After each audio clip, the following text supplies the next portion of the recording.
Hello, Beth DeCoon, and anyone else who happens to be watching or listening. We are in our study of the book of Yehoshua, or Joshua. This week, we're in chapter 9.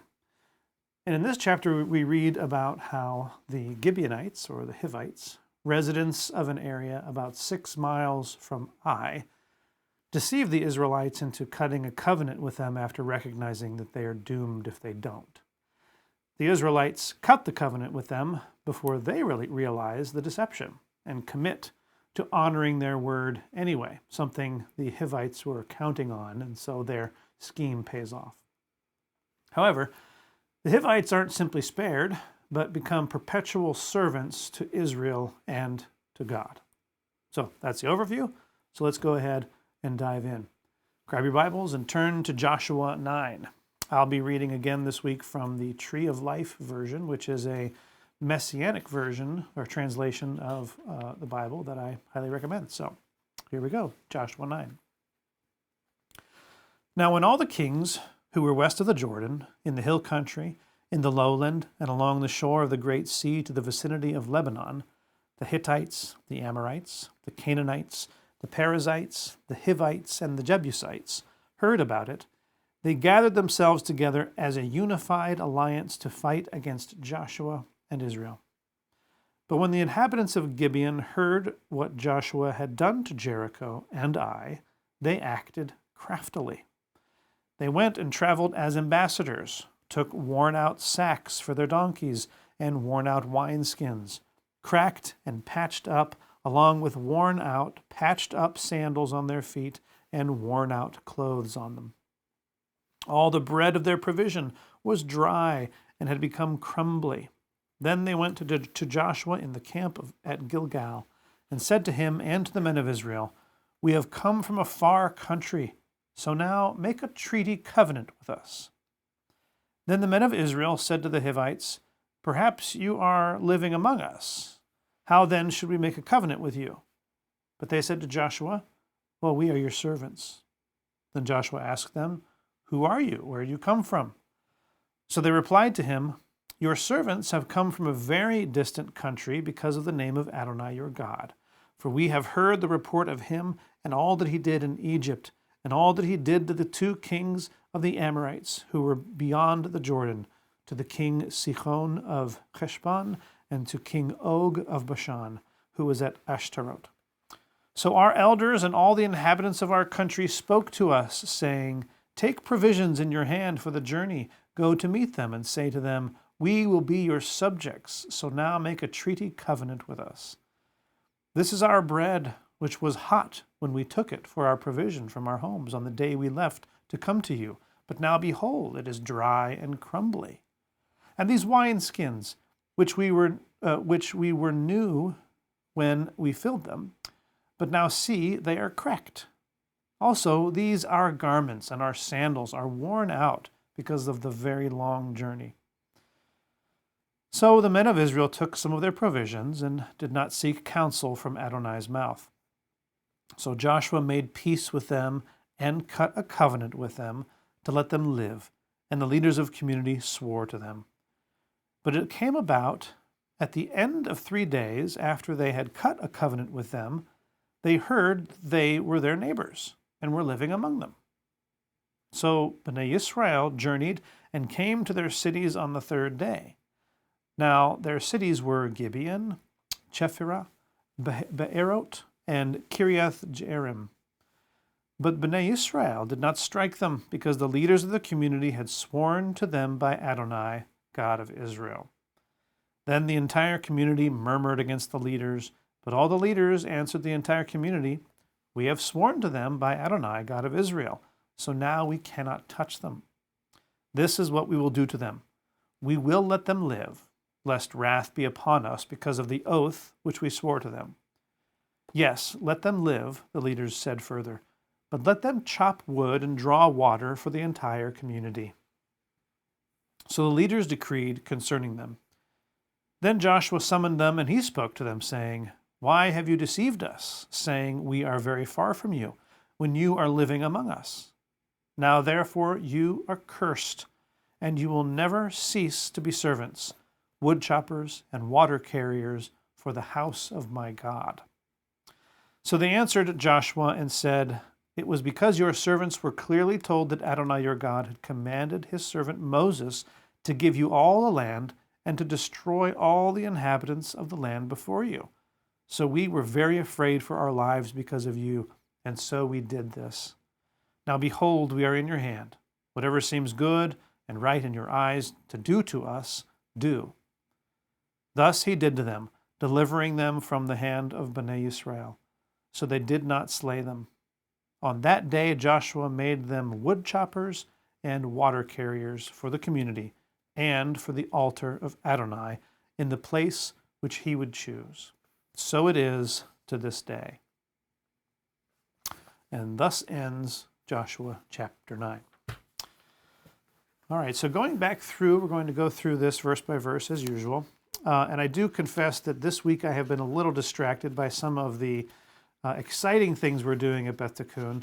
My ADD has really kicked in, and so I've been a little bit lax in my study this week. So you'll forgive me if what I share this week is not quite as coherent or connected. Maybe it's coherent. I hope it's coherent. But give me a little bit of grace, please, as we do this. There are some things, though, I do want to draw out that I think are relevant and will be valuable to you as they were to me. So, starting from the top, verse 1.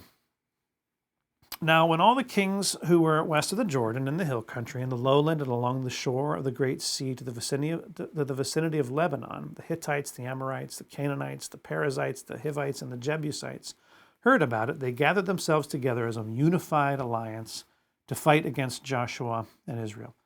Here we see the nations coming together into a unity against Joshua and Israel. And you could say that because there are 6 nations represented here, 6 being the number of man, that this is a picture of the world uniting against Yeshua and God's people.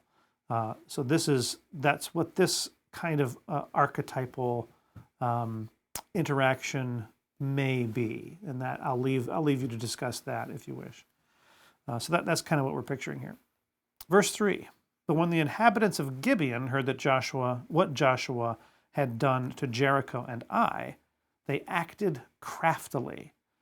They went and traveled as ambassadors, took worn-out socks for their donkeys and worn-out wineskins, cracked and patched up. And I want to give a little bit of context to this that will help understand why the Gibeonites, the Hivites, did what they did. And I get this context from an ancient rabbi, Maimonides. And let me just quote from his text. "It's forbidden to declare war against any nation without first offering to make peace, and this applied even to the Canaanite nations. Accordingly, before Israel crossed the Jordan, Joshua sent 3 messages to the Canaanite kings. 1, they were free to evacuate the land and they would not be harmed. 2, if they wished to remain, they must accept the following terms: keep the 7 Noahide laws of universal morality, pay taxes, and perform national service. Or 3, if they refused to leave or accept the terms of peace, they would face total war. The Girgashite nation accepted the first choice and migrated to Africa. All the other Canaanite nations rejected Joshua's overture. The Gibeonites were included among the rejectionists, but later they had a change of heart. Mistakenly, they thought it was too late to accept Joshua's second alternative and remain at peace in Eretz Yisrael, in the land of Israel. So they devised an elaborate ruse to deceive Joshua and the leaders of Israel. So their first mistake was that they believed it was too late to accept another of the alternatives to war, and that the only way they could save themselves was to do something drastic. Interestingly, here in this verse, it says they acted craftily. All right, so this to me, I think, harkens back to a passage in Exodus 21:14. And there's some relationships here to this whole chapter in this verse. It says, if a man presumes to kill his neighbor with craftiness, you are to take him from my altar and put him to death. So the crafty Gibeonites couldn't be put to death, though, because of the covenant Israel made with them. So, and we'll see that here in a little while. So then we see a tie-in later on to the altar of God. So there's some connections there for you guys to discuss, if you wish. I think that there's something rich there to be unearthed. Verse 5. Along with worn-out, patched-up sandals on their feet and worn-out clothes on them, all the bread of their provision was dry and had become crumbly. Then they went to Joshua in the camp of Gilgal and said to him and to the men of Israel, we have come from a far country, so now make a treaty covenant with or for us. This is a lie, of course. This is the deception. They're not from a far country. They're from a land about 6 miles from Ai. They're being deceitful here. And this covenant they seek is self-serving. Covenants are traditionally mutually beneficial. And here we see a request of a covenant to be cut for them. So it's something that would favor the Gibeonites. Now, your Bible may translate this passage, and there are several instances of this throughout this chapter. Your Bible may translate it as make a covenant with us, but the Hebrew here, kirtu lanu berit, would be better translated as cut a covenant for us, which is not typical of the language of cutting a covenant. It's usually with, and it implies that kind of reciprocity. There's a mutually beneficial outcome. But here is covenant for us. They're trying to deceive the Israelites when they say they're from a far country, by tipping the scales in their favor as far as this kind of covenant, if that makes sense. But here's the deception. It's also deceptive how they have clothed themselves and presented themselves as if they had been traveling for a great while. Verse 7, then the men of Israel said to the Hivites, perhaps you are living among us. How then should we make a covenant for you? So the Israelites aren't entirely dumb.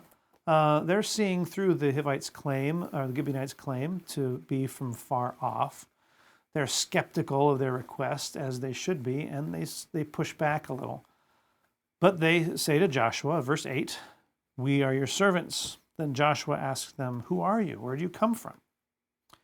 So here is more of the deception. And I don't know if, and David, you may be able to clarify something here for me. I don't know that this is so much deception. It sounds kind of like being sociopath, being manipulative. Like, here's a lie, and we need to craft some more lies on top of it to maintain the first lies. So they're placing themselves in this subservient position here, filling out the deception of respect for Israel. It's just not good. I hope you don't do that in your own life. So verse 9. So they replied to him, your servants, again with this flattering language, not flattering, but subservient language. Your servants have come from a very distant country. Again, lie. Because of the name of Adonai your God, for we have heard the report of him and all that he did in Egypt. So they continue to lie while referring to themselves as your servants, so placing themselves in a lower position. Verse 10, and all that he did to the 2 kings of the Amorites who were beyond the Jordan, the king of Sihon of Heshbon and the king of Og of Bashan, who was at Ashtaroth. So our elders and all the inhabitants of our country spoke to us, saying, take provisions in your hand for the journey, go to meet them, and say to them, we will be your subjects, so now make a treaty covenant for us. This is our bread, which was hot when we took it for our provision from our homes on the day we left to come to you. Lie. But now behold, it is dry and crumbly. That's true, but it's not because they traveled so far. Verse 13, and these wineskins which were new when we filled them, but now see they are cracked. Also, these our garments and our sandals are worn out because of the very long journey. Lie. Verse 14, so the men of Israel took some of their provisions and did not seek counsel from Adonai's mouth. So they relied on the evidence and made a judgment, which was a mistake, right? Verse 15, so Joshua made peace for them and cut a covenant for them to let them live, and the leaders of the community swore to them. So this was all about just the Gibeonites saving themselves. There was no intent for this to be some kind of mutually beneficial arrangement. And it's not a great deal, not a great covenant to be cutting. Verse 16, but it came about at the end of 3 days, after they had cut a covenant for them, they heard that they were their neighbors and were living among them. So the deception is discovered, okay, after the covenant is cut.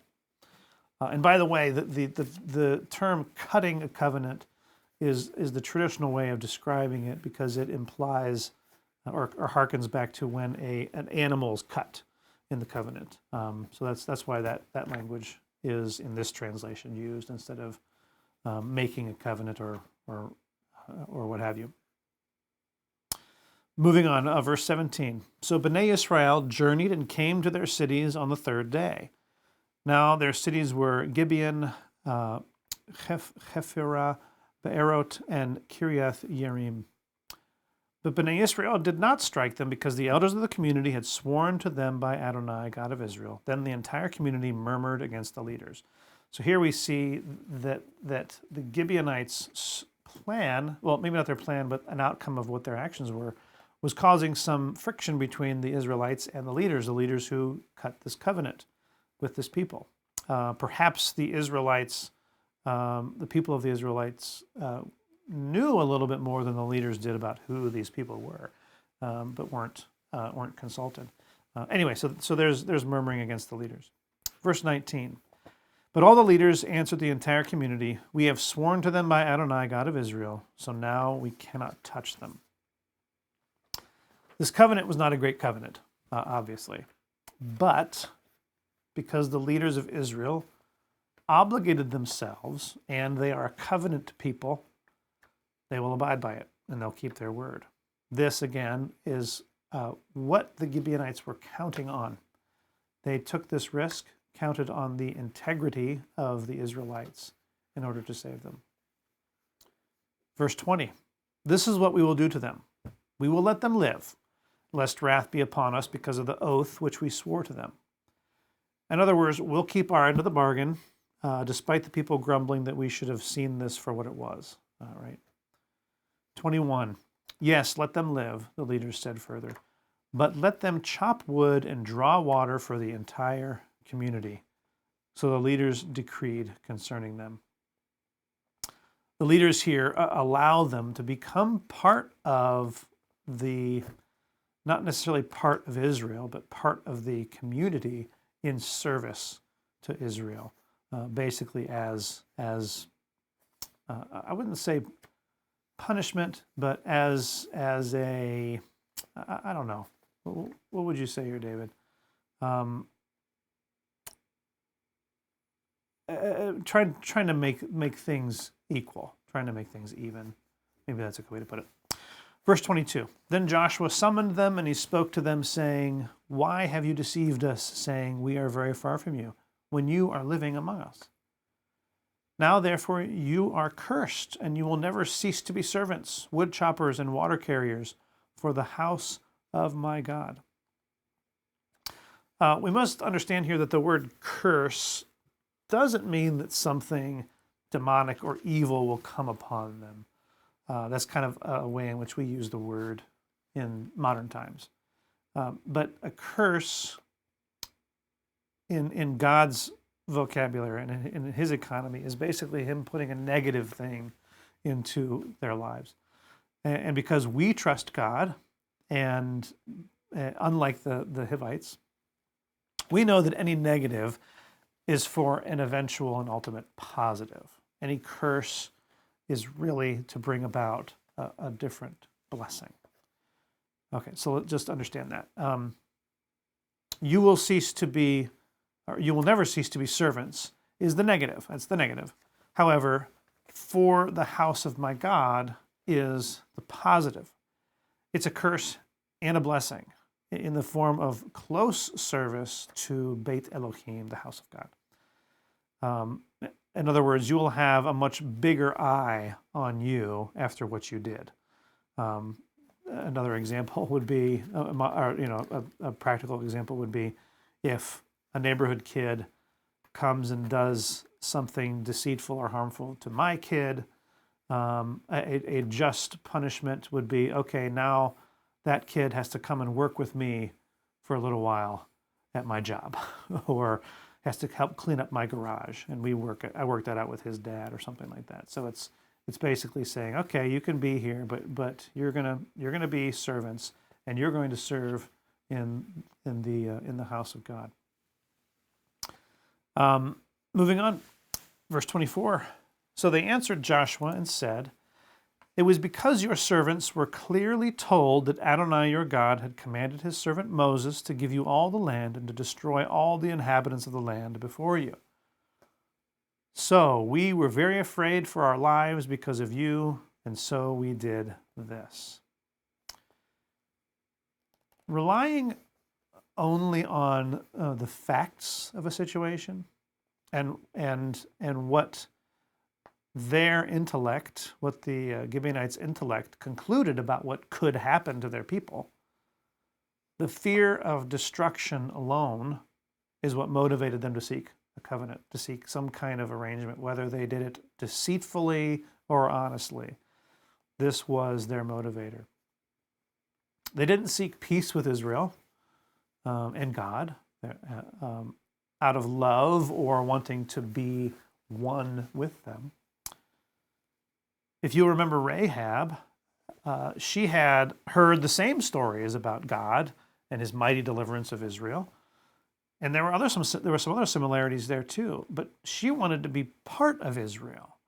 And so her deception was that she deceived the rulers of her people to secure for herself and her family a place in the family of God.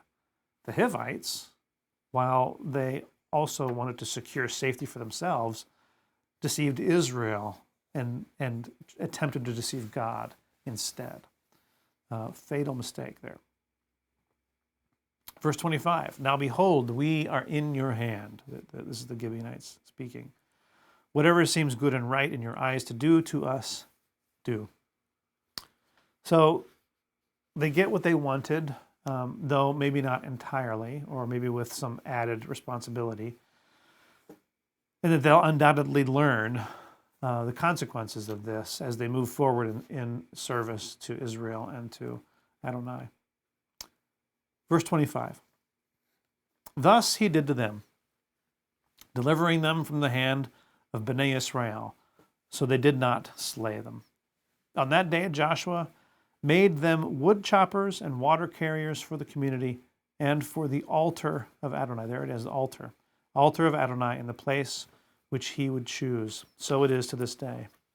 And I'll recall you back to Exodus 21:14, as I said earlier.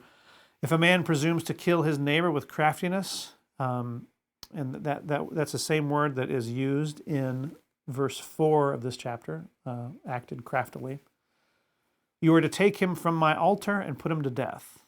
The situation here, though, was that they couldn't put him to death, so they had to now serve as wood choppers and water carriers for the community and for the altar of Adonai in the place which he would choose. I think the Hivites made it more difficult on themselves than they needed to. It could have been done better for them, like it did for Rahab, like it was done for Rahab, but they relied too much on their own understanding and their own strategy to bring about their safety, and they got some curse mixed in there with the blessing. So if what we read from Maimonides and the ancient rabbis is true, they had their chance, an initial chance, and then they realized that they were not going to survive this. But instead of seeking peace, they sought to take control of their destiny themselves and deceive the Israelites into sparing them. And the effects of which we'll read about as we read on in Joshua, and then also in what was it, 1 Samuel, David? Yep, the story of Saul. The story of Saul. Yeah, we'll read about them again in Samuel. So okay, so that's Joshua 9, and you know I'm going to be transparent here. I was trying to find some connection, and this is something that maybe you guys can do in your discussions. I was trying to find the connection here with, or the relationship between Gibeon, the Hivites, and Jericho and Ai. If Jericho is a representation of the spiritual battle, and Ai is a representation of the physical and fleshly battle or struggle or way in which we war, or the tendencies. Gibeon represents, what Gibeon is doing here represents the soulish man. All three of these we read about in 1 Corinthians 2 verse 6 to 3 verse 4, chapter 3 verse 4.